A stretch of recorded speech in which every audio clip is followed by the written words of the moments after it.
Well, good evening, everybody. Um, Amazing night I have jam packed up for you tonight. Real estate portfolio liquidation. No, your eyes do not deceive you. I want to give you the three strategies. What is going on with that camera right now? Golly, this is gonna be one of those nights. I think somebody pressed a button on my camera. Golly, that drives me bonkers. Should I restart this? Give me just 1 second. Let me see if I can make a fast adjustment. Don't go anywhere. I promise I'll be right back. No, it's not a beer can. It's a soda can. But what goofball touched my camera? I have no idea. We'll see if that fixed it. Oh, I so doubt that it fixed it.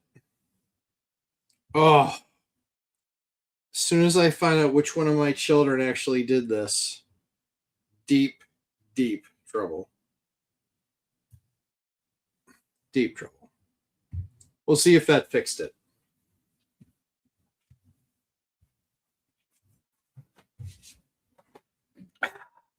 Oh my goodness, I think I might have fixed it.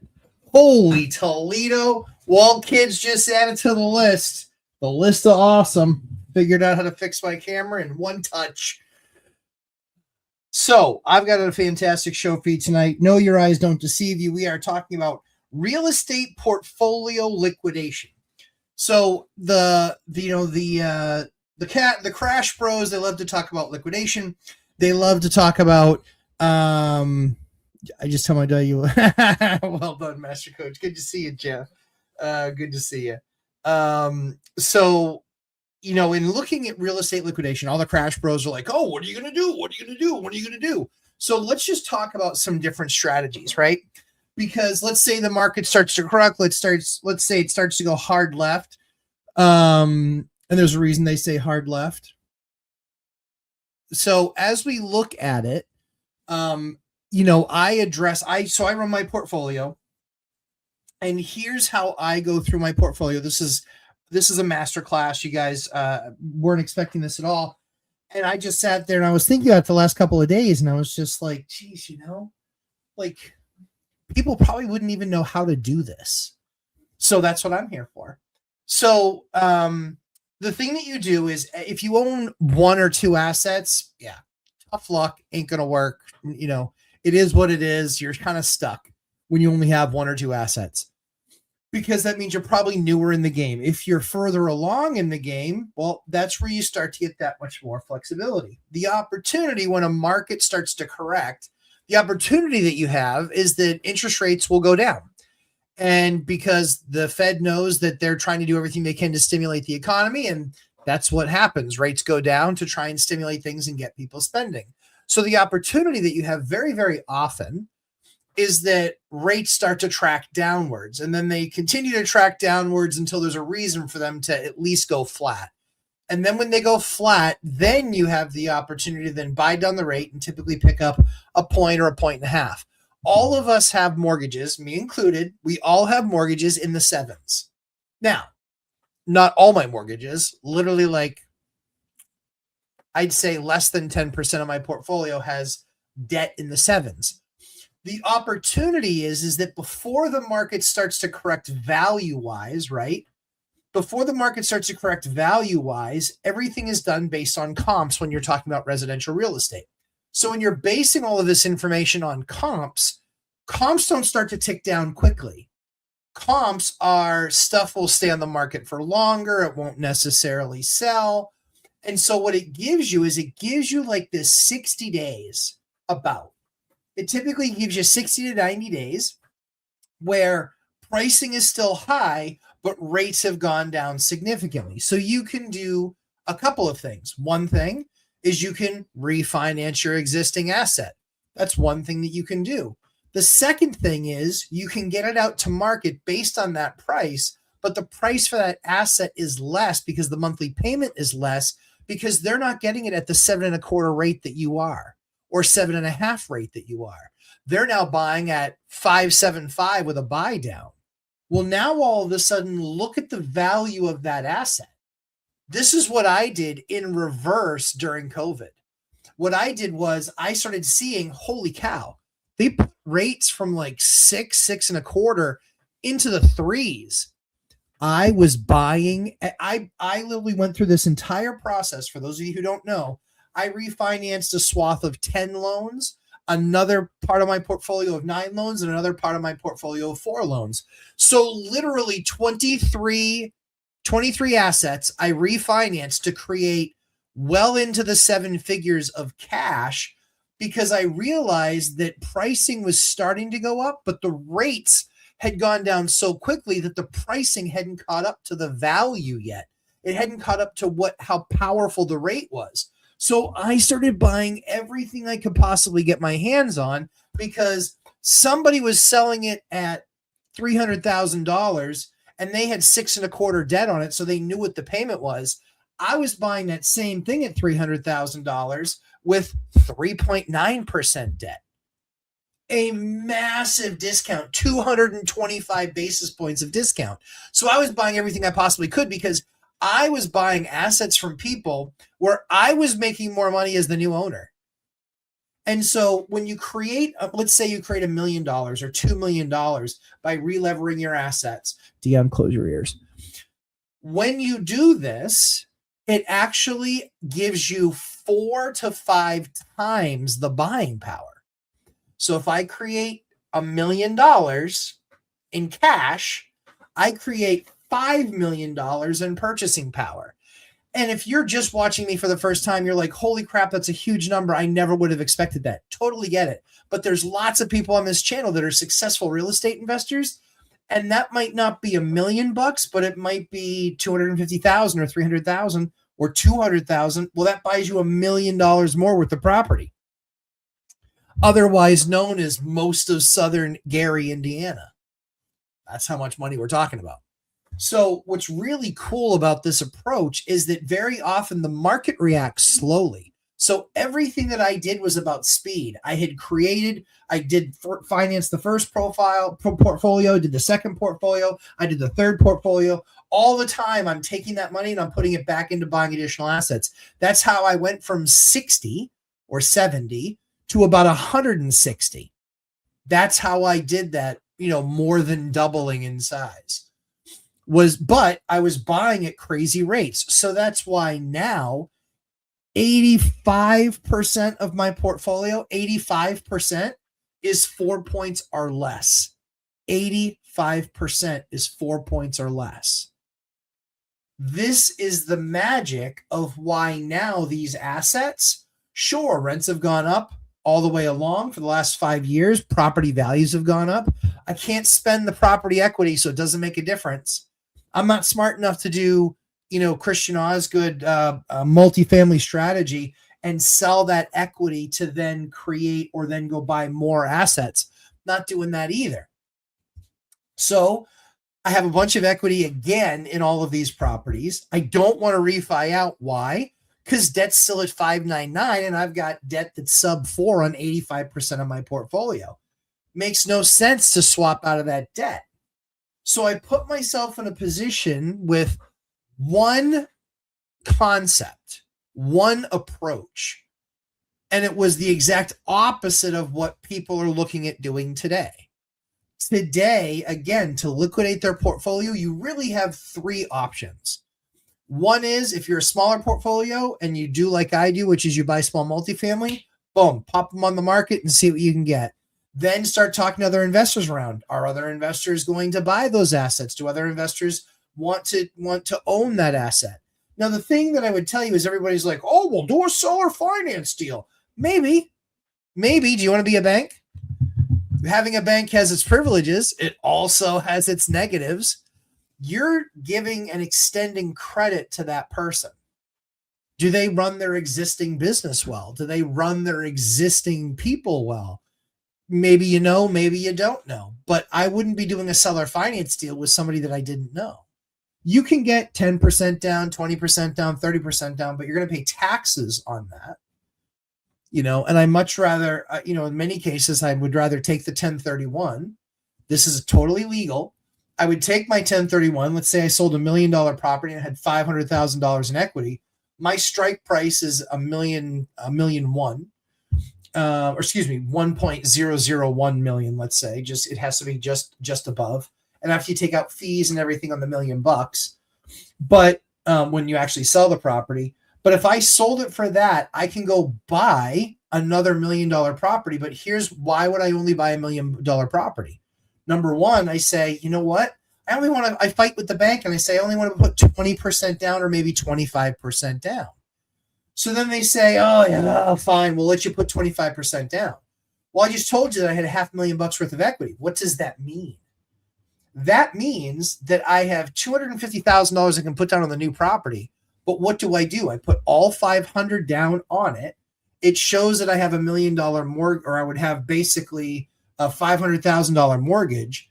But at the same closing table, I refi the debt and I leave myself with only $250,000 left in the deal. And I walk away with $250,000.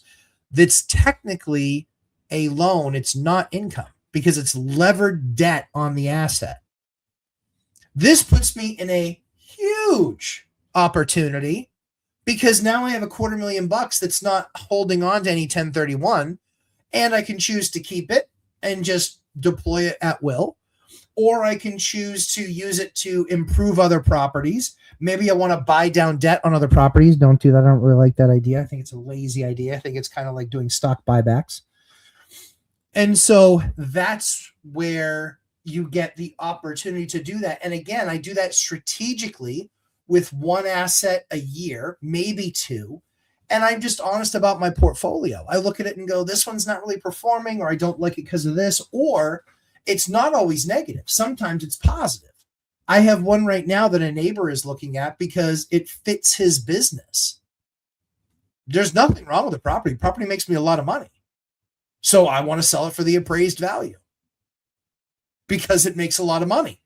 I don't necessarily want to say goodbye to the income. However, if I do say goodbye to that income and I do a 1031, I'm likely able to create hundreds of thousands of dollars that I can then spend on another asset, but then I can actually take back probably $200,000 to $250,000 that I can then deploy in my portfolio as I see fit. You guys all know that the jail's coming to a close finally. I got another project that's coming to a close finally. I have another one that I just wrapped up, and I've got one more to wrap up and kind of get done. And once all those wrap up, I'm taking a break. I've done 8 solid years of buy and recast and take debt out and re-lever. And now the rule is I never overly lever, right? So it's always 70% loan to value. I'm not focusing at all on trying to get 92% loan to value or 97% loan. I'm not trying to do that. I'm trying to get 70% loan to value, and I still have to make 20% on the asset. That way I don't have any deals in there that are ugly deals or bad deals or properties with too much debt on them. You know, the value of all my assets, I probably have, they're probably across the board. They might be levered at 45%, maybe 50 if you average everything. So it's not that big of a number. And so I could, by the math, right? I could technically sell half of my portfolio and pay the other half off, and I'm free and clear with, let's say at that point, 20 something buildings. Don't like that idea either. So let's talk about the second option, right? So the second option is as I'm looking at potentially, selling off deals, the other strategies, that seller finance piece. Then the other piece is selling it off with a 1031 exchange, and then how you properly lever that debt and reinvest that money. The third one is if you've got a sizable portfolio, finding another investor that's looking to expand. So I talk to people all the time looking to expand, right? And I have people that have said, well, I want to buy all the stuff you have in this town. Okay. I want to buy all of it. I want to look at buying all of it. Yeah. The whole thing is that I might be able to get a transaction done. There was an investor that I know well. He's a really sharp guy. And you know what he does? Here's the cool thing. He actually had built over the course of 8 or 9 years, He'd built probably, I think it was either 5 or 6 developments. He sold all 6 of those developments. He kept a couple others that he hadn't built and had owned them for quite some time. He kept those, but he sold all the rest of the stuff. Now he made out, because this was at the peak.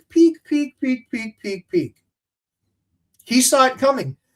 He's lived through a couple cycles before, so he knew exactly what he was doing. God bless him. Well done, Bill. Just awesome. I'm a fan. So he does it, and what ends up happening? Sure, the market corrects a little bit. Yes, those guys are going through some debt resets. They always thought that rent would always go up. But what does he do? He takes that money and he starts doing, I think he's got six brand new projects that he's kind of doing all at once, but just like maybe 3 to 6 months behind each other.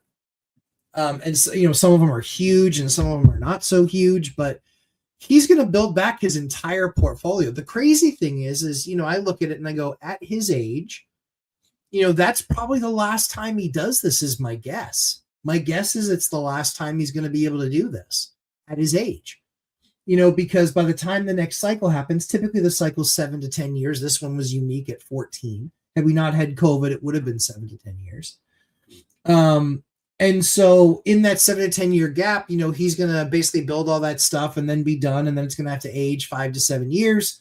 And then he'll do that deal again. So you're probably looking at 7 and 7. So 14. And I think he's, late 50s, early 60s. And so he's not going to want, maybe this is probably the last time that he's going to do what he did. And then in, 12 to 15 years, who's managing it, just collecting the money and handing him basically paychecks. So that's kind of the last way to do it, is you just look at your portfolio depending on if it's of size. But that's why I always used to think that other investors were competition. They're not. They are not my competition. They might be a competition on a buy, maybe sometimes, but I'd much rather have that relationship, actually like the person, and just go, yeah, I've actually got an S. In fact, was it the last deal that I sold? No. The last deal that what was the last deal? No, I bought that one. So the last deal that I sold was on market. It was the flip house project that I did. And then the one that I sold before that, I sold that to another investor, where he was just like, yeah, I know the street. I like the street. I like living there. And I was like, yeah, I'll sell you mine. And so that's what we did.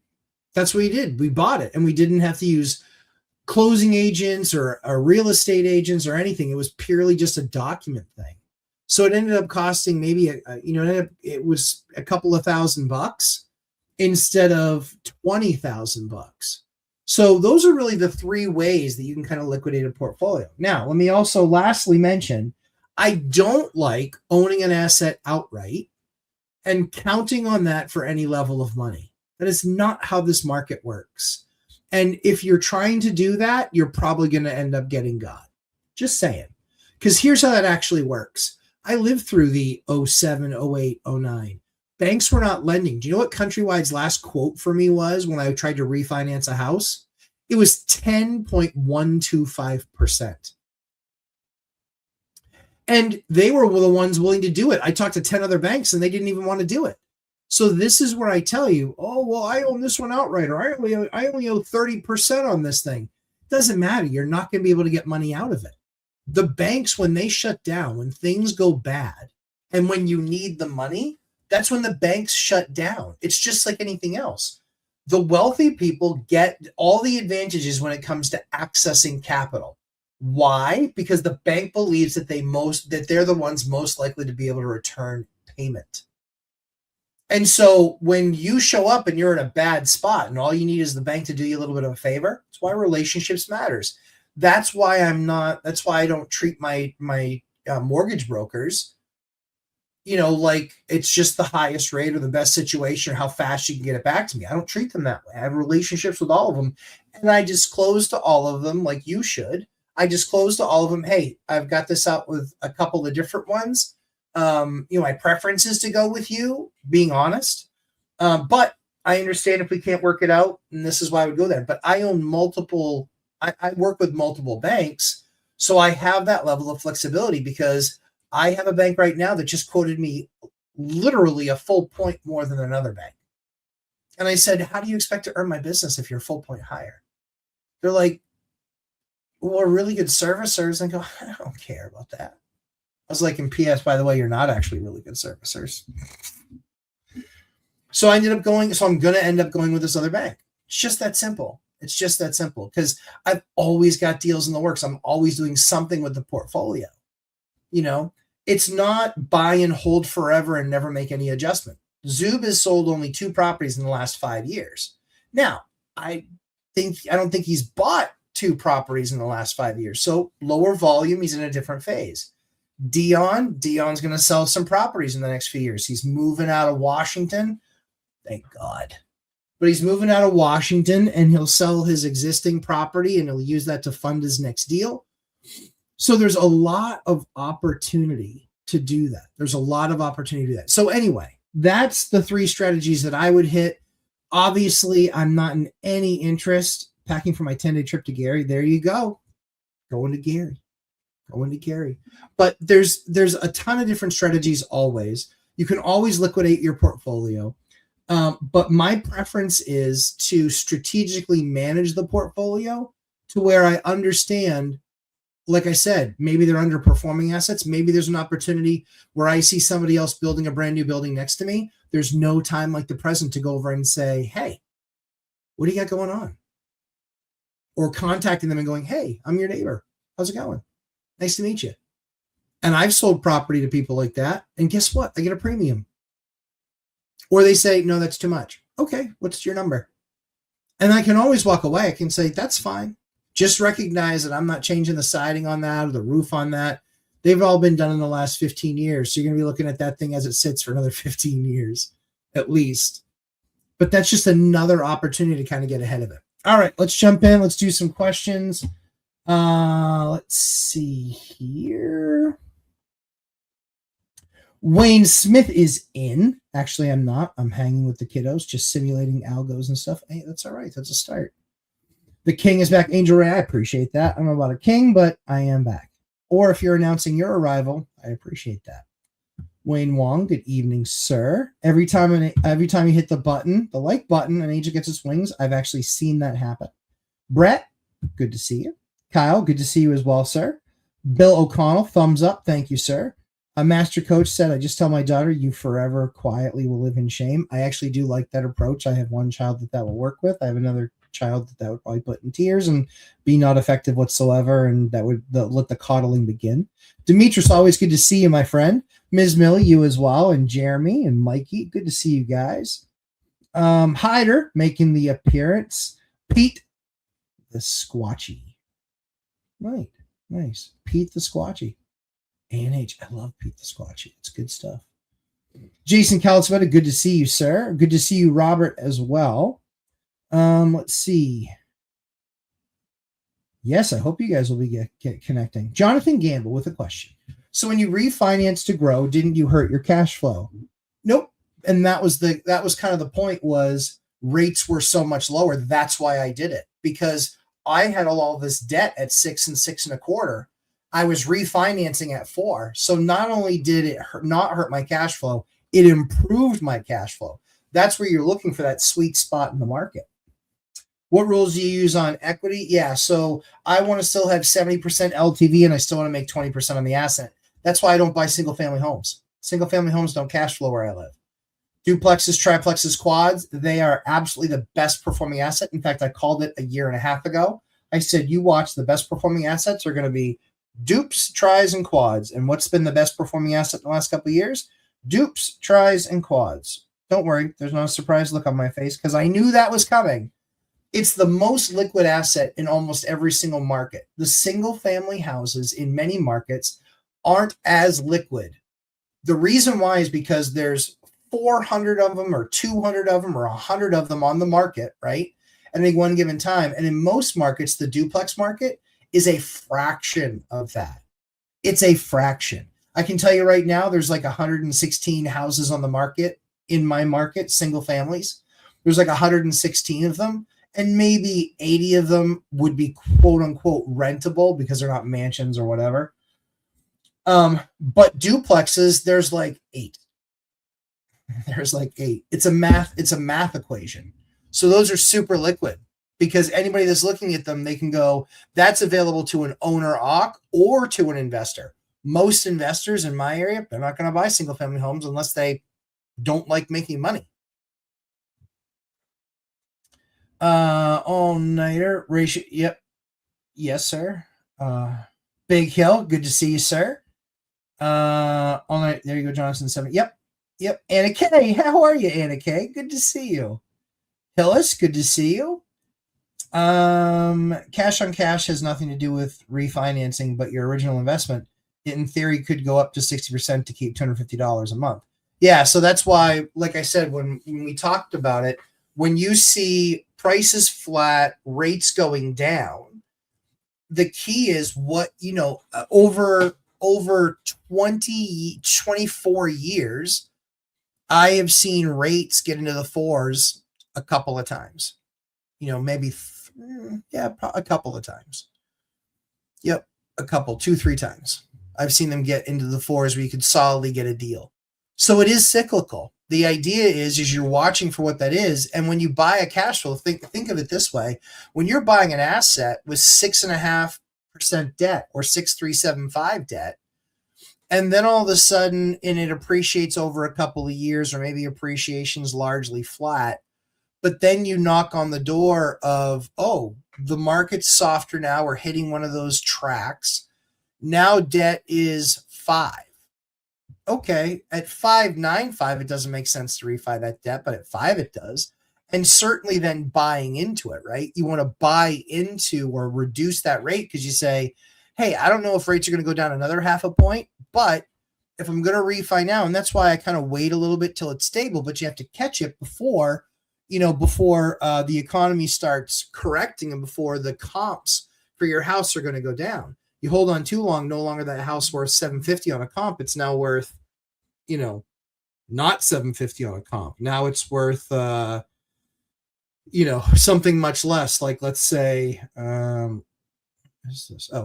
let's say that thing is no longer worth $750. Now it's worth $675. Well, you're going to get 75% of that. So at that point, how often did you buy it?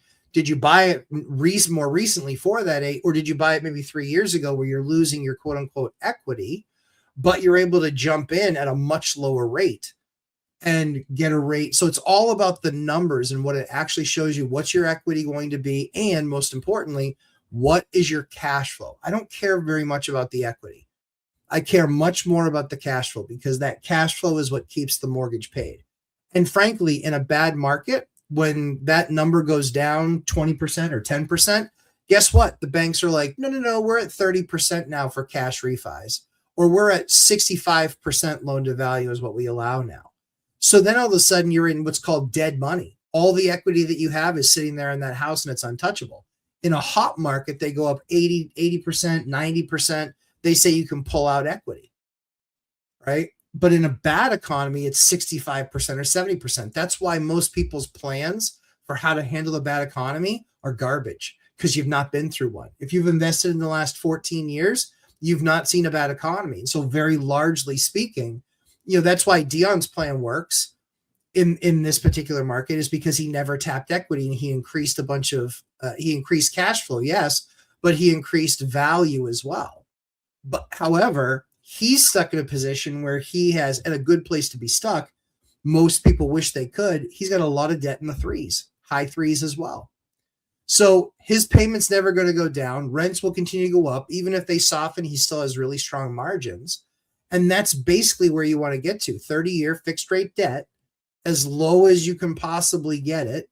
And so even if it's not in the high 3s and it's mid 4s or mid to mid high 4s, you're still 200 plus basis points away from where you were just 6 months ago. That's where you're kind of playing the game and managing the assets that way. Let's see. Chris Cope, good to see you, sir. Douglas N. jumping in now fresh from a real estate meetup, now chilling at the Crooked Crab Brewery in Odenton, Maryland. Good to have you here, Douglas. Appreciate you stopping by. Wow, Millennium Mike. Well, it can't be the Queen is back. Well, thank you, sir. Master Coach, aren't there advantages to liquidating versus via seller financing? Yes, of course, because it's a loan at that point, and it's not money. It's not going to be taxed the same way. However, if it was an owner OC, then you have the exemption of $250,000 or $500,000 if you're married. But yeah, for me, it's about putting that money to work better. Also creating capital for myself that allows me to go do something else. Yeah, the downside, you foreclose to take the property back. Do you know how long it takes to foreclose? Like, can you go 9 months without getting paid? And what are you going to do? Like, they're still going to be collecting the rent. You're a bank. You don't have any ability to just step in and go, hey, you're paying the rent now. No, you're going paymentless for 9 months while you foreclose. P.S. By the way, while you're also racking up probably $10,000 to $20,000 worth of attorney's fees, depending on your state. I'll give you a real life example. I bought a house that was going to foreclose within about 7 days. And the payoff that I was sent for the house, we had to rework the math at the last minute because the payoff I was sent for the house was just over $100,000. It was about $103,000. So bully for me, because I actually structured the deal where I wanted to go for mixed rate debt. So I'm like, okay, we're going to pay you $103,000, but I'm going to give you a $30,000 down payment, which was 10%. And that was one of the parts of the deal I negotiated. But then the other thing I negotiated was a mixed blended rate, which means between the $103,000 and the other $150,000 on the house. Or excuse me, it was going to be $160,000, I think, $160,000 on the house. So between the 103, that rate was going to be 7.5% from a bank, right? Junk debt. Then I've got debt over here that I said, I want this debt, your debt, I want that at 2.5%. Well, they were a little bit stuck.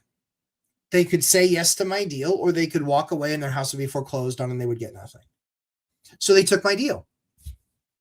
Now, the opportunity then comes where, the asset has certainly increased in price, right, in the last 3 or 4 years. The downside is they stopped paying their rent. So we had to work something out, but here's where we got by the bank. The bank got me because they said, oh, no, it's not 103. That's the payoff. Oh, okay. Well, but the official payoff is 147,000. What? What was that $44,000 difference? Payments that they had missed, the attorney's fees, the foreclosure fees, the late payments, the filing fees, all of this stuff. So keep in mind that when you start trying to do a foreclosure on a property that you've sold where you own the paper, it's not that easy. It's not going to go very well, right? Because they are going to keep on getting the rents on the rental property. You are not going to likely get anything, but you will be paying, you will be not getting a payment, and if they, it just is a really nasty path. So you better be emotionally and mentally prepared to not get paid for 9 months. Can you handle that? Does that put you out of business? It very well might.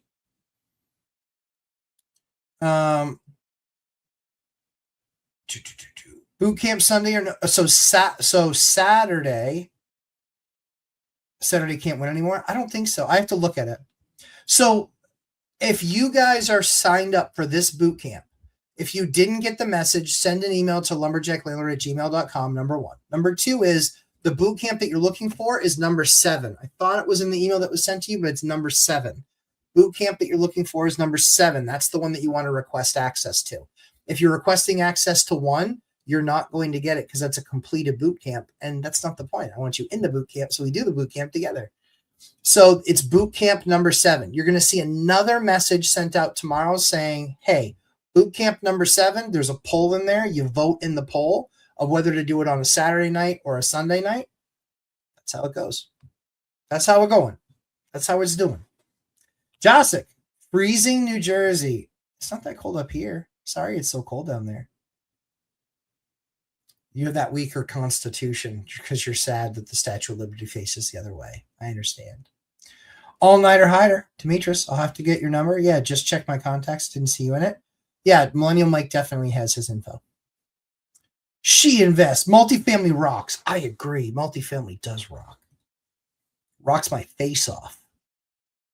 That flippin' nurse. Good evening. Guess what? I'm under contract with my first freestanding rental property. Going to review the base course again. Very awesome. Congratulations. I love deals going under contract. It's my favorite. Love the Crash Bros in the "We Are Selling Our Rental" video. Yeah, that's awesome. I know.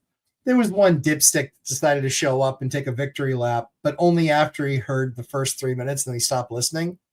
I was like, hey, doofus, we were making fun of you. You actually might want to stick around and watch the rest of the video and actually learn something. So we'll see. Kim Bishop. Hi, friends. Good to see you here, Kim. I hope you're doing great. Stephen P. Hello from the Bronx. Hello, my friend. Stay strong, my friend. It's getting worse before it gets better. Unbelievable that what's going on down there. Anna K. Question. 3 amigos did the video yesterday. Both you and Zuber said sell without a 10. Zuber said sell without a 1031. Yep, but do a cost seg so taxes balances out. What does that mean? So it really depends on what situation you're in on the asset.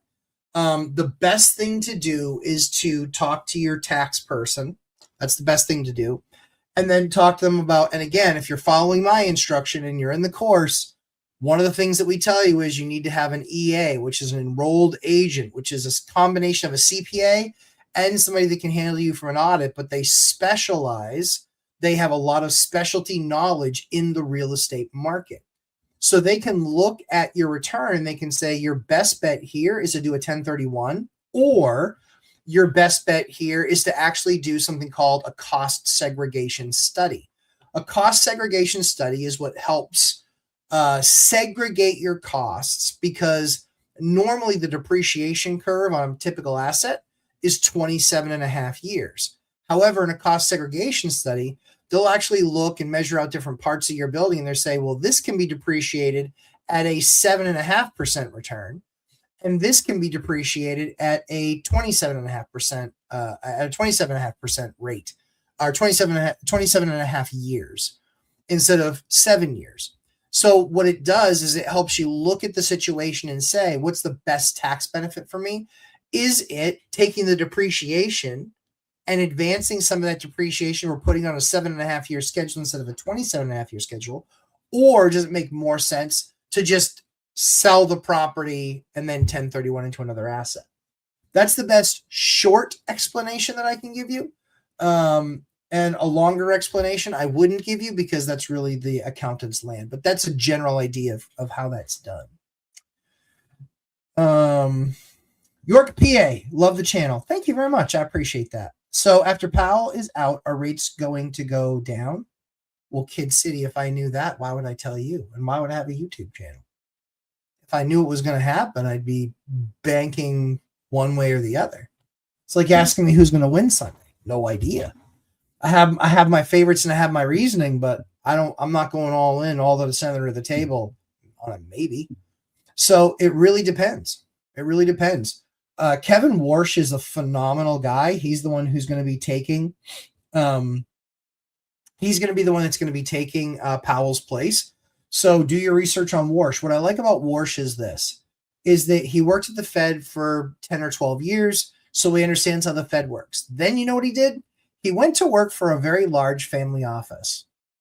Family offices is literally when somebody says, I am so wealthy that I have a family office, and what I'm going to do is I'm going to manage my family office and hire people to help me manage my family money. That's what a family office is. So the cool thing is he's seen it from the Fed side, right? But he's also seen it from the wealthy person's side in helping run a family office. So that's why I really liked that pick the most. I think there were plenty of other people that were qualified. I did not want to see the guy from Blackstone in there. I did not want to see that, because that would be just hyper, pump it up, and let's get a volume louder. Didn't want that. There was another guy who was really too heavy set on some policy stuff that I didn't like, and I don't think gave him flexibility. And that's why I think the Warsh pick, I loved it the most. You guys don't. I'm not sure if you guys know this, but I watch that stuff all the time. CNBC is on in my house every morning, and I, like Mike, I do a ton of reading on what's going on with fiscal policy. Obviously, watch our good friend, the uneducated economist talking about what the stuff that he sees. So, so it's something that I'm very, very into, like a dork. But Kevin Warsh, I love it, but I have no idea what he's going to decide because he really does have both sides of the coin. It's really going to matter because they have a dual mandate: control inflation and joblessness. What do jobs look like? How long does the Iran thing go on? It's really impossible to say, because if that goes hard left, if it goes hard right, if in a month we're actually done there and the regime is removed, and all of a sudden, no one ever talks about, the bombing of oil tankers in the Strait of Hormuz ever again. There's a lot of moving parts. So for me, I never bank on rates going down or rates going up or values going up or values going down. I am a mutual fund. That's what I am. I am slow and steady wins the race, time in the market versus timing the market. And that's going to put me in a much stronger position because every piece of news I'm not selling on. You can do that with stocks because stocks is just putting in an order. You can't really do that on housing. You can't. It's too hard. That's what I like about it. I like the slow market. The slow market allows me time to be able to make effective adjustment. Ian, Matt, my best friend in Mass, is talking about joining RE Investing. He was looking into NH for his buy box. Cool. Any places you recommend near the Massachusetts border he should look? So, Ian, great question. It's impossible to say because I don't know what his goal is. Is he commercial? Is he residential? Does he want to do, lower end? Does he want to do higher end? It's really, really hard to say. Does he want to do short-term rentals or long-term rentals or mid-term rentals? There's a lot of different moving parts to it, but welcome him to the channel. Come on in and ask questions, and I'll be sure to answer them. Let's see. I'm actually not sure if Mike has it. Okay, but I can send you my number on school. Yeah, cool. Yeah, good. Yeah, you guys definitely should connect for sure. School, perfect. Master Coach, I installed my first Defiant Smart Lock. How should I handle the codes? I'm assuming that we should set a bunch of one-time codes for contractors and reset those from time to time. Yes. So I typically there's a master code. I typically have a realtor code. I typically have the tenant code. And then I will have my code. So that's 4. And then I will put in the remaining 6 as temps. And just decide whatever you want those temps to be. Because then that saves you 6 trips out there to meet somebody, whatever. But yeah, I usually put in 6. I'm concerned about security for our tenants. Yep. I mean, I don't give out the code willy-nilly. But if I have contractors that I've been working with for 10 years, never said the word boo, so I feel completely safe. And I always give the tenant the option. Hey, I can give him a temporary code so he can just get in, do the work, and then leave. Or if you'd like to meet him, you're more than welcome to, and we'll set it up based on your schedule. So, yep, not a problem. Current plan, master code. Russ, tenant code, not master code yet. 3 evergreen landlord access codes. Yep, me and my team. 10 one-time contractor codes, random 4 digits. Yep, yeah, I think that there's a cap depending on which lock you got. I can't remember if in the recent lock they went from 10 to 20, but that's a fine layout. But yeah, if there's ever any concern, like I wouldn't have somebody on my team that I'm concerned about that I couldn't give a code to my house, or it just doesn't make sense for me, right? If I don't feel safe with them, I don't feel safe with them, period. Like no question mark. HOA Prez, it's a niche market, but treasury asset forfeiture and IRS real estate auctions are worth looking at. Okay. Treasury asset. Yeah, sure. So you're talking about like confiscated assets? Yeah. Yep. Those are always worth looking at. I mean, I've bought equipment from there. I've bought A tractor from there. I bought, what else have I bought? A car, a truck. Um, yeah. So I bought from those things.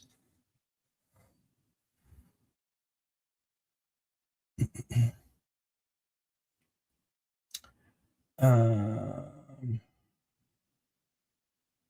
better buy is at the trustee or sheriff sale. Yep, but you probably need all cash, but deals can be had.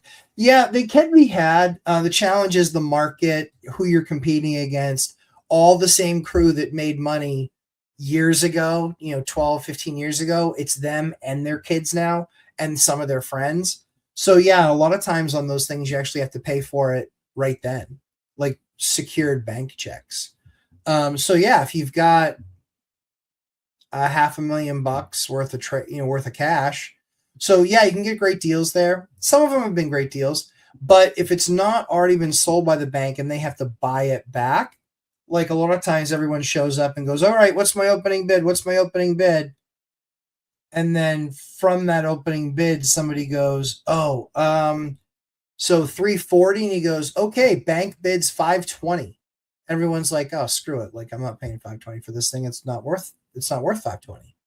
That's what ends up happening. And then the bank has to then buy it back. It's then fully foreclosed on. Then they come and bring it back to market. And then they will do either an absolute sale or do a sale with a reserve. It really depends on what bank it is, what state it is. It depends on a number of things. Jonathan Gamble, you control the ratio. Yep. I think it would be return on equity at that point. Yeah, I don't care about return on equity. That's not something I ever keep track of. Sunday has 8 votes. Saturday has 3 votes. So impossible for Saturday to win. That's not true. There's a few extra people in this class because they needed to get in for now. So still a chance, but we'll put it out there. So yeah, there are enough people to sway it if everybody votes for Saturday. I don't care either way. No horse in that race. Que pasa, homies? Hey, Corridor Chris, what's up, buddy? What's the skinny summary of this video of you, Dion, and Zuber selling? With it, we've all sold property in the last 6 months. Let's see. Kid City, Washington just passed income tax. The fun never stops here. It's a toilet, dude. And I'm not judging you. I'm judging your state. Your politicians don't listen to the people. They don't give two shits what you guys feel. They much rather take care of illegal aliens and they much rather take care of drug users and homeless people. They have no interest in the citizens who are doing their part to keep that city thriving. No interest. So that's why for me, never invest there. Not in a million years. Hard pass. And there's a number of states like that around the country that I would never, ever, ever invest in. If you gave me a free house, I would sell it. I had a state like that, Massachusetts or Massachusetts. I had a state like that, Vermont, Maine. Those are all states that are very progressive in how they treat landlords. They're not really interested in the producers. They're far more interested in the programs. So hard pass for me, not interested. Go do your own thing somewhere else. I fell in love. I was a New Hampshire kid, but as I delved deeper into it, I fell more in love with New Hampshire because we don't have a sales tax. We don't have an income tax. So the awesome opportunity for us not having a sales tax, not having an income tax, is that they get all their money from their property taxes, which means what? It means that they're aligned with us. They want to make sure that we're getting paid rent, because if we're not getting paid rent, we can't pay our property taxes, and that's what they depend on us to give them. There you go. That's why. That's exactly why right there. If you haven't already yet, hit that like button. And if you're on your phone watching this on mobile, pick that slide up and give me some hearts, people. Give me some hearts. I need the hearts. Brett MKE Investor. So if you had a flat rate in the low 4s, would you ever refinance to pull money out? No. I would just buy more assets. I would lever the debt differently. If debt was at 7%, I would go get secondary debt on the asset. Yeah. I don't want to give up that 4 rate just because of how, certainly it could get to that point. Let's say 10 years from now, because when these properties, when they get owned outright, the Dave Ramsey strategy, some people really love that strategy. I think it's the best way to keep people Comfortable. I don't know of anybody that has 60 paid off expensive rentals. Buildings. I don't know anybody that way. All those guys have debt. And they might make less, right? They might make less than the guy who has 20 on a monthly basis. But in 10 years and in 20 years, they have the multiplier effect. They will be making a lot more money, and they will have a lot more assets, and they will be far more wealthy, for sure. It's just bigger. It's a bigger kingdom concept. So yeah, in all likelihood, no, I would not. I'd probably not. If I'm in the high 3s or at 4, I probably wouldn't. Probably wouldn't toss it. What's going on, Marcus Shiro? Good to see you, pal. Mr. Nice Guy, I'm relieved that cat urine smell at one duplex was because tenant hadn't changed the litter. It was enough stress making me consider not allowing cats. So you never want to start shutting yourself off from pets because it's a major difference maker for tenants, good tenants. And it always comes down to the tenant themselves. If they show up stinky and smelly and unkempt, I've got bad news. They're going to be that same way with the cat. If they show up, like a lot of people that have cats, they show up and they're as neat as a pin. Well, that means they're neat as a pin in the house, and they're certainly going to take care of their cat stuff. But yeah, litter boxes being ignored can always be a problem, for sure. Let's see. Demetrius, cool to hear you talk about EAs. Thank you, buddy. They are very underrated, and I'll be taking my first exam for it this summer. Much better pathway than getting my CPA in case I ever move out of Indiana. Absolutely, but the key is that if you can then also get your CPA, then you are legit, right? Then you have an actual business plan where you can service your tenants, service your clients, and then you can also take care of them in any sort of a lawsuit or any sort of an IRS filing, which is beautiful. So EAs are very underrated. EAs are absolutely a requirement for me to have. Now that I have one, I would never not have one. They are critical importance to me to make sure that I always have an EA. The FN9 millimeter. Hello, Lumber. Good to see you, buddy. Do you see the market having trouble and private equity situation worsens and credit markets freeze? So sort of.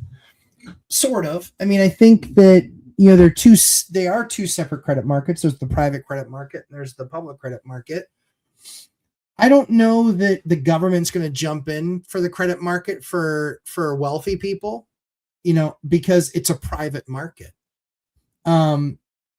If it were like 07, 08, then they'd be stepping to the table with, 10 billion, 25 billion, $50 billion. Yeah.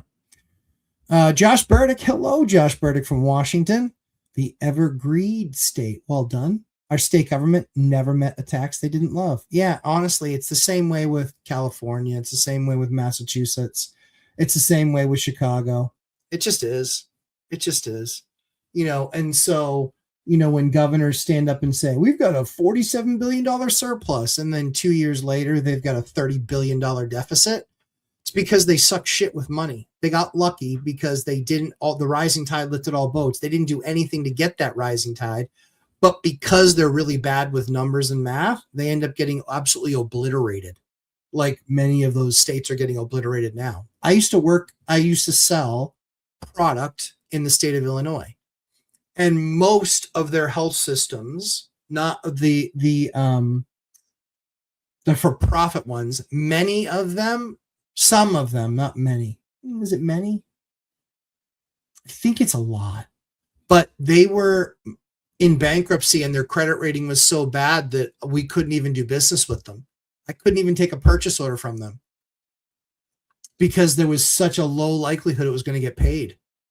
And then there's some there that are very, very wealthy. There's like Northwestern. Northwestern there does very well, and Rush does very well. They're more on the joint side of things. But then there's other hospitals that I won't name that are complete punchlines, and they're always looking for money from the government. They're always looking for money from the state. They're always, have a bad credit rating. Look it up. It's pretty bad. And what is that from? Flavio, good to see you, buddy. I tell you, Grand View is going to be grand taxed. Lost 10 people. Offended people with the fact that I said some people aren't good with numbers. Jeremy E123. Hey, Lumberjack, I have a duplex where one of the units has mold in the drywall by the shower.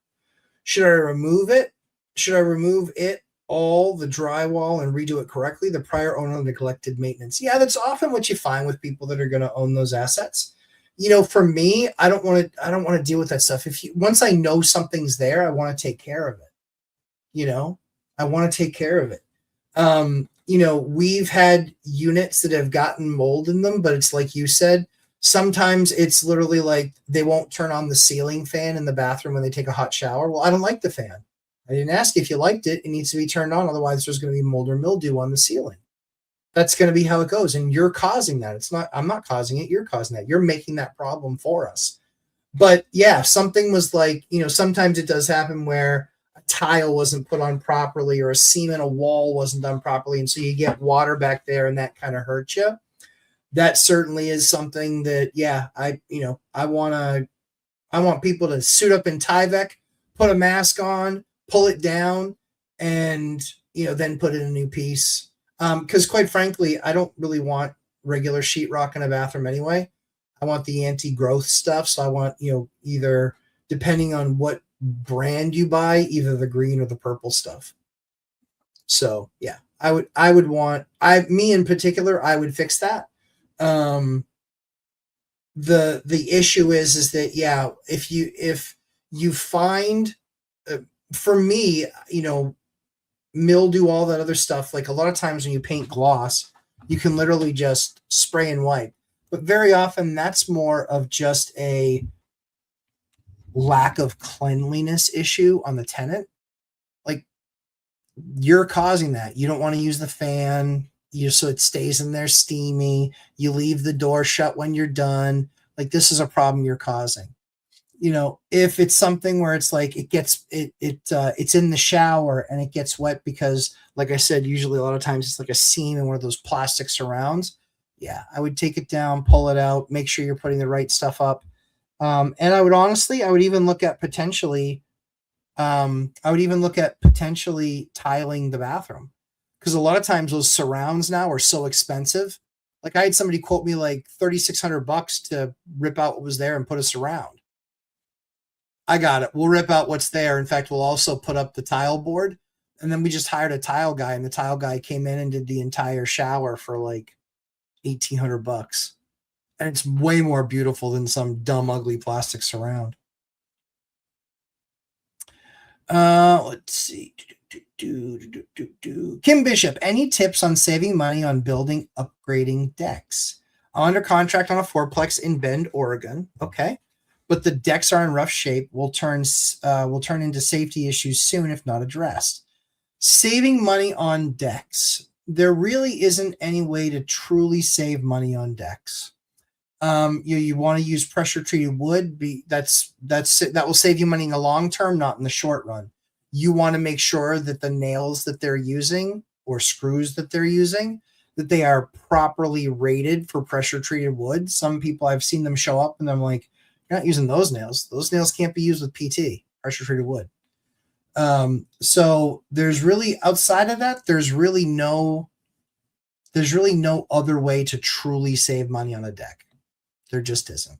The only thing that you can do is try and spend a little bit more money up front to save yourself with, if you can go with like a veranda, or even better, like a Trex, certainly plastic railings, that looks better. It's power washable.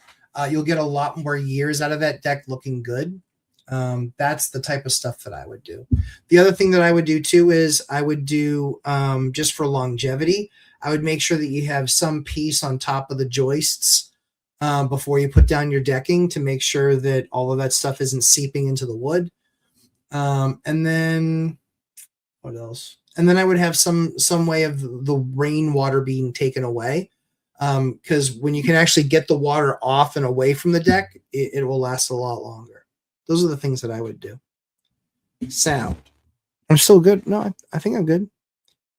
Tammy from Virginia, you let me know if I'm still good. Chris Culp, Sunday. Like, Chris, it's a vote. It's the people's vote. And you each get one vote. If I see you voted twice, I'm canceling one of them.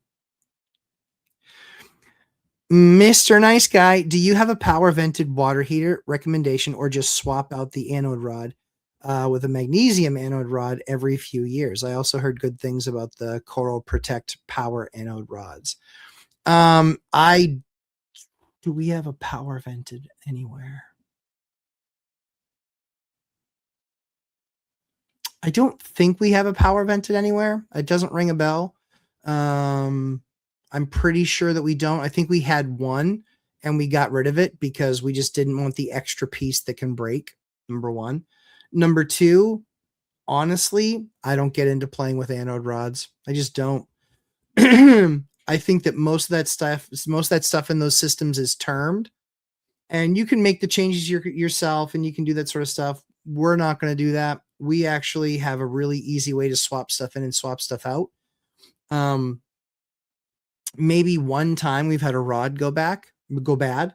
Other than that, usually more often than not, it's the bottom that starts to get crunchy. And I just don't want to take the place. For those of you who don't know, when a water heater gets crunchy on the bottom, that's literally what the actuarials are looking at. When they give you an 8-year warranty, it's because that thing is going to either last 7 years or 8 years in 1 month or 8 years in 2 months on that floor, or in the floor that you have in the basement. So with propping up, lack of moisture, there's a lot of different approaches that you can take. But yeah, for us, we're not one so much for changing those rods. We're far more likely to just swap out the system because we just don't want the risk. You know, we found a water heater that was like 13 years old. The guy's like, what do you want to do with it? And I go, replace it. I was like, I don't like tempting fate with those things. So the way that water heaters work, for those of you who don't know, cold water comes in, it heats it up, and then it goes out via the hot water supply when hot water's turned on. The problem that you have, and then you might have an expansion tank and things like that in there that actually, or a pressure tank that actually push that off. The challenge that you have very often, that's the part that scares me the most, is that when that bottom goes out, the cold water turns on and sucks into the tank, and it never stops running. And most cities run at about 5 gallons per minute. So if you don't know that for 20 minutes, you've got 100 gallons of water in your basement, 120 gallons of water in your basement. So depending on what your flow is. So I don't like playing around anything with water tanks. It's not that expensive to swap them. And usually we don't like gas hot water. We don't like gas hot water tanks. We don't like them. We much prefer the electric ones because they're pretty efficient now, and it's so much lower cost and expense and maintenance and everything else. Angel Gray, Matt, don't you think there will be more credit tightening? Yes, I do. I think that credit will continue to tighten because banks are having to start writing off some of these car loans and things like that. But if you heard my foreclosure story last week, or if you didn't hear it, watch that video, because that foreclosure I told you everything there was about dealing with that person with 2 foreclosures. They were in process as foreclosing. The banks are not like they used to be, kids. They might threaten, they might, have some bluster. They're still going to eventually want to get paid, but they're not nearly as militant as they used to be. They just weren't. But yes, credit tightening for sure. A&H. Yes, trustee sale must be paid. Yep, for right then, and money are all tied up till the sale is final. Yes. Meanwhile, in Cali, the sale isn't final for something like 30 days, giving the owner time to buy. Yeah, I didn't even know their stupid communist rule. Like, they're losing the house, dummy. They're losing the house. Why aren't you like a done deal should be a done deal? Angel Ray, in your roommate situation, did you allow tenants to pay a portion of their rent, or do you much prefer for them to Zelle amongst each other and pay single once? Yes, single sum. I actually tell them I want a single sum. Yep. Because I explain it to them this way. You're joint and severally liable on the lease, which means if you do it, but you don't have any money to pay, you're going to have to pay. So it's a good form of peer pressure. So I let them know who is going to be the one that's going to send it to me on a monthly basis. That's what I want to see. That's what I want to see. Let's see here. Sunday is the way, everyone. Hey, I get it. I'm fine with Sunday. It's up to you guys. We don't have an income tax, but some Dems were very brave to say we need an income tax to reduce property taxes. They are getting roasted online. No sales tax, no income tax as part of the state DNA. Exactly, it is, and this is what happens when tax tards come from Massachusetts, where they overtax everything, and then they wonder why their state's unaffordable. And there's so much crime in the cities. They're idiots. They're idiots. You can stay in your state, tax tards. You don't know what you're doing. New Hampshire has a surplus every year. F off. And if we don't have a surplus, it's because we purposely planned to not have a surplus because we knew we needed to do it that way to get funding. So stay out of the state. Everything is fine. We have a 2% unemployment rate. We have an under 2% vacancy rate. We don't need any ideas from tax tards from Massachusetts or turds from Vermont, crunchies from Vermont, or, whatever, woodsmen from Maine. We don't need your input. We're doing just fine. Stay in your own communist states. And yeah, it didn't pass. So they recommended it, and I think it got killed 14-1. Yeah. So I dare you to vote like that again, you dummies. Like, we're just going to keep on shaming you every single time we beat that same piece of legislation over and over and over and over again. And okay, I am with Main Bean. Yep. And I know cost seg. So for Zuber, he would save his tax for that sale year by offsetting with greater deduction by cost seg. I believe that's what he was referring to, but I'm not positive. Yep. And then, like I said, cost seg, DIY. So if you guys are in a rush and you need to find a way to recover and get a bigger return this year and offset your expenses, I'm telling you, DIY cost seg, DIY cost seg. The code is either 1000 lumber or lumber 1000. And if you have any trouble with it, you can literally just reach out to customer service and say, hey, Lumberjack landlord gave me a code to do a cost segregation study. It saves you, I want to say it saves you like $100 or something. It's not tiny, but I strongly recommend cost segregation studies. If you're talking to your tax attorney or you're talking to your accountant, make sure that they explain to you what the options are for cost segregation. We don't think it's for everybody, but it certainly was for us. Got us some massive returns, and sure, we pulled some of the money forward. But from our perspective, we're like, we still buy properties, so we're always going to have that ability to offset it. Strong Properties One. Hello, own one rental, and my wife and I are about to leave current home and move out of town for work. Home is in great location near hospitals and shopping. Considering corporate rental. Thoughts? Yeah, so if it's close to the hospitals, I would call the hospitals. I would speak with their HR department, let them know that you have a beautiful home and where it is and what it is. Have professional pictures taken is my recommendation to you, because if you want to go corporate rental, it's all about appearances. So I would absolutely do that. The only thing that you're going to want to make sure that you have in place before you leave is a bunch of people that have actually been there to the house that you've met, that you like, that you know, that you trust to fix something when something goes wrong.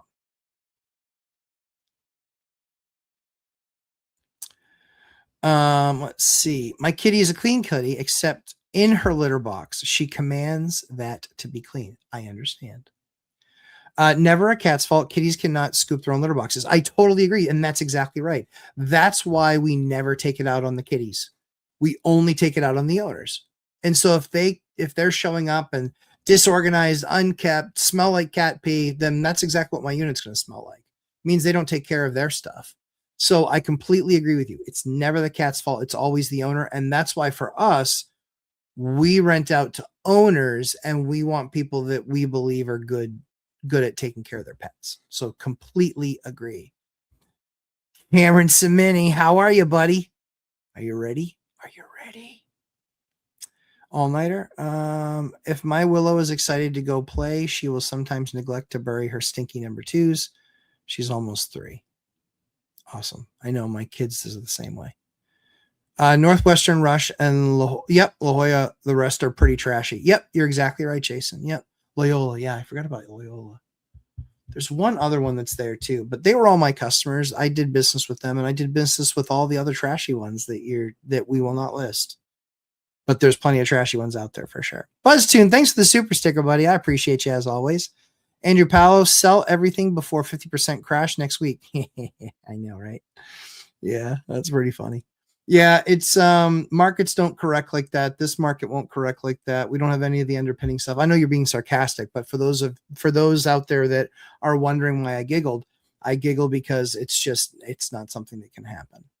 When we had the real estate correction, it was because 51% of mortgages were adjustable rate mortgages and they were all coming due, and people did liar loans. They didn't actually have the income that they said that they had. Now that market is, as far as deals that are existing today, is sub 10%.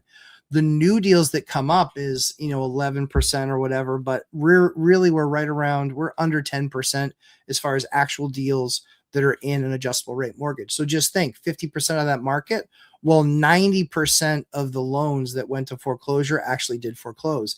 Banks aren't doing those foreclosures anymore either. They're just much more longer term out. I went from somebody having a foreclosure, two foreclosures, to two phone calls later having a loan mod, a lower rate, and um and being brought completely current. Not joking. So, yes. Dumb money, great advice. Thank you. Which advice was great? I gave a lot. I talked about a lot anyway. Yes, water heaters tend to go out right after the warranty expires. Manufacturers have the timing down very good. Yeah. Honestly, if they could be if they could do that with like any other market, they'd be billionaires because it's very close. Marlin RE. When you pull a rod, the debris breaks off, then damage your faucets, cartridges. Now you have dripping faucets everywhere. Yeah, certainly that can happen. It's just, again, it's not a path I want to go down. I've had a basement, as you can imagine, I've had a basement flood because a water heater went. Now they have alarms and things like that that you can get, and those are all fine. But again, my preference is, when things start to go, to just not chase it, when it's a piece like that. Bingo, Marlon. Yep, exactly right. How do you deal with good tenants that are always saying they will be late with rent and always pay when they say they will, but late? It's a great question. For me, part of a great tenant is one who never complains, or not never complains, but complains only about real items. But a part of that is their rent just there for me on the first when it's supposed to be there? So it makes them not a good tenant, right? In my eyes. So what I would do is I would just have the conversation with them, because now they're being okay with the rent being late. So I would just have a conversation with them and just say, hey, is the rent's due on the first and you're paying me between the 7th and the 15th. The problem is that you're not going to know until too late, like the 16th, that they didn't pay, and now holy crap, what do I do? And then you might get that payment out of them, but then they're screwed for next month. That's the problem. And so that's one of the things that accounting that I had to teach them where I am, in my business, and say, no, no, no, no, no. When they're 3 to 4 days late, no, we post them. They need to know right away that that's a problem. Hey, just so you know, when you get home today, you're going to see a posting on the door. It's because rent is late. We need to make sure that you get that paid.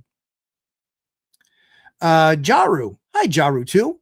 Hello, Matt. Going through with my build in NH Duplex finally. Very cool. I just missed what you mentioned about hot water tanks. I'm on propane. Heard you say electric hot water over gas. What about on demand? I like on demand. I find that it's largely too expensive. Depends on how high end your project's going to be. But if you do like an electric hot water tank, you're buying the tank for $500. They're hooking it up for a couple $100, and you're a line off of that into the panel. The concern that I have about gas is you can't touch it. If it's propane or it's natural gas, you can't touch it. You don't have a gas license. You're not allowed to do that. Can't touch it. So what does that mean? It also means that it's vented through a chimney or it's vented through a wall. Well, that's another issue. It's a carbon monoxide problem if there's ever a clog in that line. Number 3, if you're in one of these communist states, they might say you can't have a gas hot water heater anymore. Number 4, it's far more expensive to install gas. Much, much, much more expensive. If you're looking at $800 for an electric tank, you're looking at $2,000 for a gas one. because they have to pipe the lines and black iron and do all this other stuff. So for me, and I don't see the value of it too, right? Like it's like, the pilot light goes out and what happens? It's not a starter. It's not like pushing the button on a grill or anything. Or excuse me, it is like pushing a button on a grill, but then the gas stays on and then it can leak into the house. And nope, nope, nope, nope. I want electric hot water heaters. I do. They're only slightly less efficient than the gas ones. And it's a lot less expensive on the swap. Just is. It's a lot less expensive on the swap. She Invests bought Gerber Viper toilets for my primary. Thanks for the recommendation. Fingers crossed they hold up as well as my kids as they do to your tenants. I think you'll be happy. I think you'll enjoy the Gerber Viper toilet. In our house was built in 2018. So when we moved in, all the toilets were only a year old, so I couldn't replace them then. They are very expensive Kohlers that this family put in, but we're also on a well. So the only place I don't have Gerbers is in my own house. I had them in my other house, but I don't have them now. Joe Aiello, missing boot camp for the most of my questions. May have to go back in. Joe, good to see you, buddy. I believe it or not, I knew who it was. I was like, I think that's Joe Aiello. I just didn't say it out loud. But yeah, I thought so. Charles McHugh, Carrie and I will be assuming Frank's Wednesday night call. Looking for any suggestion, big shoes to fill. Frank, I don't know who does the Frank call on Wednesdays. Is that an accountability call? You'll do fine. Honestly, just, the biggest thing is if you don't know, just say you don't know and allow the group to answer the question. Yeah.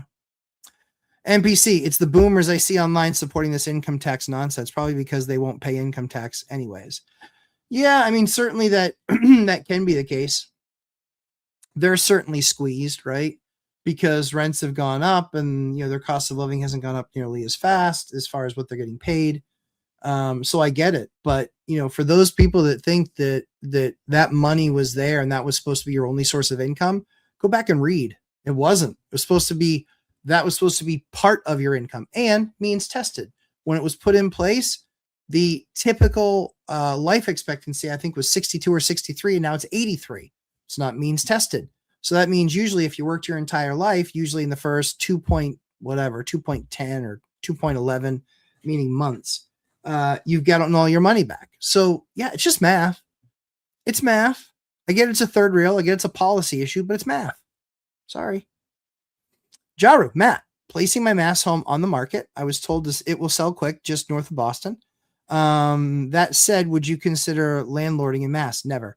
As has been my primary for 20 plus years. Yeah, I wouldn't ever landlord in Mass. I just wouldn't. People make money there, but the guys that I know there that make money, I mean, when they get an eviction, I mean, their life is hell. Their life is hell. Yeah, it's not for me. If I had to start over again, still not for me. I'd still pick New Hampshire. It's not even close. Yeah. So I can go small claims court is easy and eviction court is easy. It's very process related. So it's, post paper. They have, 7 days to respond to that. If not, it goes to the sheriff, or you drop it off to the sheriff. Then you get it back and then they can request a date. It gets posted by the sheriff. So it's like, it's too procedural here. And there's far too many ways where the procedure can get screwed up and then you have to start all over. Yeah. So yeah, not for me. Jason Callis, but you could look at a property manager. If you can find somebody that's an amazing property manager, it wouldn't be the worst thing to try and do that either. Doing Cody things. What's up, buddy? Good to see you, Cody. Nice new Tacoma. Jason Calzabetta, my company does work in all three of them. As nice as they are, they all have giant roaches in the ceilings. Yeah. I've spent a lot of time in hospitals in the Midwest. NBC, funny thing is mass transplants are actually the good ones in it's Vermont, Maine, Connecticut, New York, and New Jersey transplants that cause problems in our state. Largely that's true, but mass holes have a problem as well. Yeah, they have a problem as well. NBC, look at how a lot of border towns vote, i.e. Hudson-Salem Dairy, and look how the western part of the state votes. It's the transplants causing problems. So it's that, but it's also the intellectuals that have read things in books once or saw things on a paper. Nope. Run the business. Andrew Powell, you should debate Ryan Pineda, would be hilarious. He'll never debate me, dude. These guys won't debate me. They won't. And if I were in their shoes, I don't know if I would either. What do I have to lose? I make all my money off of rentals. People come away thinking I'm a jerk on social media.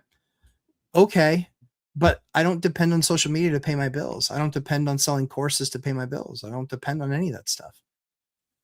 So I get it. They would never want me to ruin their world. They would never want me to tear down their castle because I'm factually successful and I did it with rentals, and all of these guys don't know how to do it. And it's because it's not easy. It takes work and it takes a skill set. That's what the course is for. That's why I teach people that skill set. But yeah, he's not going to debate me. No way. Grumpy Contractor. Hey, Jim. Good to see you, buddy. Yeah, they're not going to debate me. Deja Vu. What's up? What's going on? Marlon Dari, one piece of toilet paper always, no leaking gaskets, easy to install and way cleaner. Has dual flush button. One piece toilet always. Nah, disagree, Marlon. Disagree. The Gerber Viper toilet is far superior to any other toilet out there. It's not being an Ash, just East Coast way. Yeah, I mean, that's true too. Like Jacek, like, being in New York, or you're in Jersey, and, I was around Boston for a number of years, but it's that, you can have a fist fight and you can still go to lunch afterwards. Like that kind of happens. What is satin stainless linear laminate? Well, I have no idea. Satin stainless linearity laminate. I have no idea. Ms. Millie, where are the podcasts you did in school from the event? Oh yeah, from the event. Did you guys watch those? Were those any good? Next year, you guys will get to be in a studio audience. And I know somebody wants to debate me. There's somebody that said that they want to debate me. And I said, I don't think a year's enough for you. You might want to ask for it in 2028, excuse me. Those West Coast peeps are on the soft side. Ooh, yeah, they are. Gerber is the Walmart of toilets. It's not the Viper. Trust me on this. Okay, Marlon, let's do this. How many toilets do you own? Seriously, how many toilets do you own?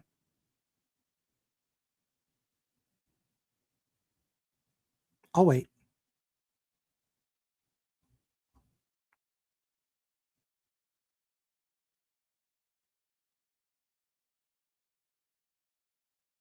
I own 300. 300. I own 300 tomatoes. Yeah, you own 6 one pieces. I own 300 toilets. So I would say, I like my analysis of toilets far more than yours because I actually have 300 of them. Every single day, they get flushed just as many times as your toilets. Well, I don't care if you see, that's the problem. The Gerbers, I don't have to replace. We have never replaced a Gerber that we've installed, not ever replaced a Viper that we've ever installed. Maybe the people that you're servicing take really huge shits. I don't know. I can tell you that we've never, ever, ever replaced. We've never had a clog in a Viper. Just saying. The Viper 2. I rest my case.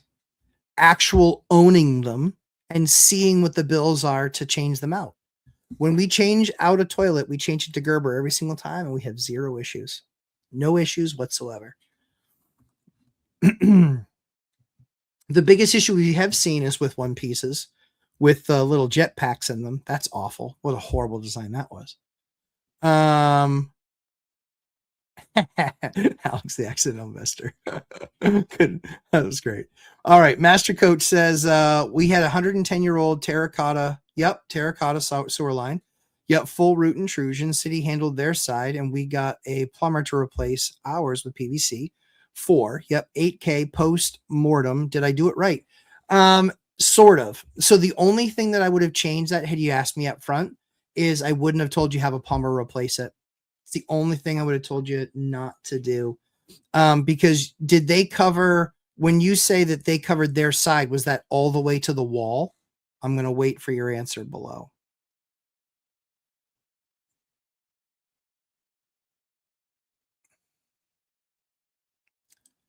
Yeah.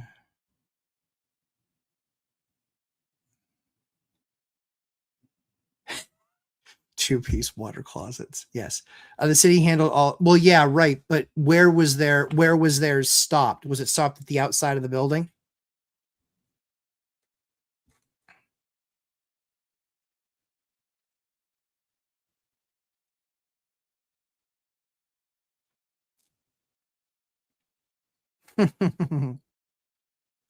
Right.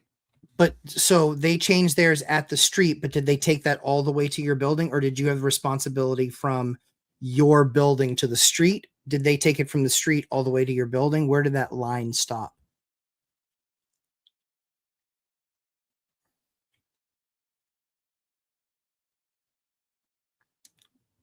The reason that I ask is because the way that we repair those lines, or the way that we repair sewer lines, we always do it exactly the same way. So here's what we do. The city, very often, they will stop at a curb. They will stop at where your house begins, or your lot begins, and that's where theirs stops. So what we like to do is I like to do a two hire. One is I hire an excavation company because they're going to be the ones that excavate it all the way to the house, number one. And number two, I then get a excuse me. Number two, I then get a pipe guy, because there's usually a pipe guy that will put it in the trench. And what's really cool is he'll bring it all the way inside the house, and that's not work you ever want a plumber doing. So then what I do is I just have the plumber make the connection from the just inside the building to what the existing pipe was there in the building, and then it's a few feet, and that usually will cut my costs in half. Because plumbers having to hire that other guy and outsource it and pay for it and blah blah blah blah blah blah blah. I have two excavator guys ready anytime I need them. One guy with a 4-foot bucket on his big excavator, and another guy with a smaller, like 2-foot bucket on his much smaller excavator. So very often I can just call the big guy and I can just say, hey, let's time it, bring over. Yeah, so a pipe fitter layer for the pipes. So yeah, I mean, we call them trench guys where I am, where it's the guy that jumps in the trench and then we'll actually make the connection to their pipe, because just see what the city's using. Very often they might open up the road as an example, and then they're putting their line, and then they want you to stub to their line. Well, I'm waiting for them. I'll already have mine dug up. And then when they bring their line in and they cut the road and they get the line in where it comes onto my property, then I'll have the pipe already that I know we're supposed to get. And we then just drop in, snug it, do the work that needs to get done there. But that's much, much less expensive. So when you hire a plumber to do something like that, it's going to be 6, 8, 10 grand. When you split it up, so I did it for, I did 2 houses at the same time, and it was about $7,000, $8,000. Yeah. Well, yeah, I know, Hyder. Ugh. I've been a trench guy, easy money. Yeah, and see, that's the thing, Charles. Like a lot of times the guys with the excavation equipment, what are they doing? They're going to, the excavation guys, they're doing that sort of work. So they always have a guy, right? That's like, he's the in the trench guy, where it's like, so that way the guy doesn't have to get out of doesn't have to get out of the machine. So he's like, oh yeah, Bobby, move this. And oh yeah, move this. And yeah, put the stone down here. And then I'm going to just drop a big bucket. And then I want you to drag it with a shovel. Like, so a lot of times it's a 2-guy crew. But that's why I never let the plumber do any of that stuff, because plumbers don't want to get that dirty. They just don't. They don't want to be in the trenches. They a lot of times don't want to work with shit. They don't want to work with, clogged sewer lines. All 3 of my plumbers are like that. So we bought all of our own equipment, and now we do it ourselves, and it's dropped our costs there we were spending a decent amount of money because we had a bunch of clay pipe and Bermico, which is literally like paper dipped in tar. Who thought that was a good idea? What a bunch of dummies. All right, let me run back and do some more stuff. Let's see. Where are those interviews? Alex, they are in school. I want stainless steel covering kitchen everywhere I can see. Lowe's is so if you want that, one of the really cool places, go to American Tin. Go to American Tin. They have all sorts of raw tin products. And so you can get that look and you can do it a lot cheaper. I'd probably just saved you $3,000 if you wanted to do your entire kitchen. Jason Garcia, I'm a W-2 employee looking to buy my third property. I like it. I like to buy as primary and then move out after a year to have a lower rate. I love that. Should I apply for a mortgage before filing my taxes? Yeah, I don't. That's not going to hurt anything because the only thing that might touch is credit score. So there's nothing. And as far as like it depends on how big your income difference is last year to this year. So yeah, I don't, generally speaking, I don't think it really matters. Because in filing your taxes for this year anyway, they're not gonna, if you look for a loan now, has nothing to do with 2025's taxes. Hopefully I answered your question. The interviews are in school, Alex. I don't know under what tab they were put under. Master Coach, when you have water dripping down from the ceiling of a first floor unit, there are units above. That's a plumber investigation process. Yes, absolutely that is. Yep, that absolutely is. Yep. Having aggressive tax write-offs coming up. Yeah, I mean, I would look at, cost segregation. That's a good thing to look at. But not knowing your entire portfolio and what your goals are, you definitely have to talk to a tax planner for sure. Marlon, Gerber out. To all other brands, in is most typical. Customers request, not me. That's fine. I don't expect customers to know what they're talking about when it comes to toilets. I probably own more toilets than all your customers. I own 300 toilets, 300 of them, and I love them. They're fantastic. They don't clog up. They don't have flapper issues. They don't leak. We've just had tremendous luck with them. And when I find something that works, and I've been using that toilet for probably a decade, I haven't replaced one of them yet. So I like that works for me. BuzzTune, like the pod with Jared, each talking about systems, but all were great. Oh, thanks very much, Mike. I appreciate that. Alex, no one in particular, maybe some Navy people. Melodic Investor, do you have any apartment buildings? I do. I'm going to sell my duplex in Portland, Oregon. I'm done. I understand. I appreciate that. Looking to do a 1031 and looking at some small apartment buildings. I'm a property manager by trade. Yeah, I mean, honestly, with you having the skill set, if it's not where you live and it's further away, you at least know how to manage them better. If not, there might be a course like that that can actually teach you some tips and tricks of how to manage things remotely, because I had to do that for about a year and a half. It was pretty scary and pretty hard, but I figured out it all and got all the systems and processes and everything else. So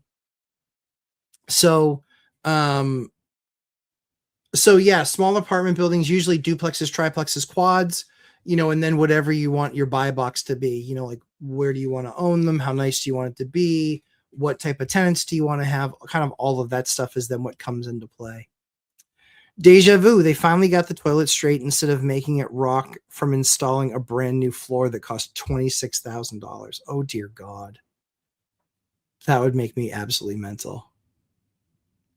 Oh my goodness, that would make me mental. Oh, good patience on your part, Deja. Street. Sure. I will roll the capital over to Atlanta metro area where I now live. Oh yeah, smart. Yeah, I mean, I think that's smart, right? Like if you're remote and you're already gone, yeah, I don't see any reason to hold a property in that state.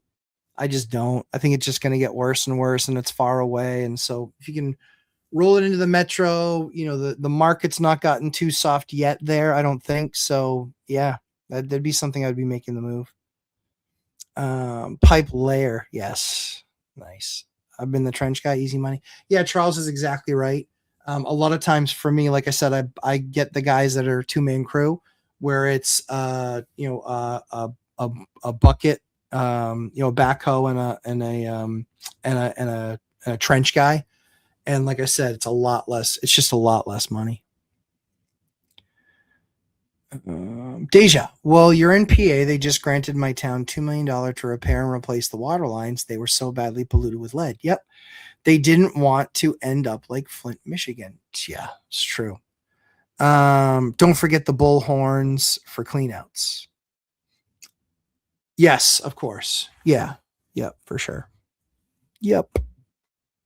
Yeah, cleanouts are a must always in newer sewer lines. I've seen guys install them and only leave the one same cleanout. That's just stupid.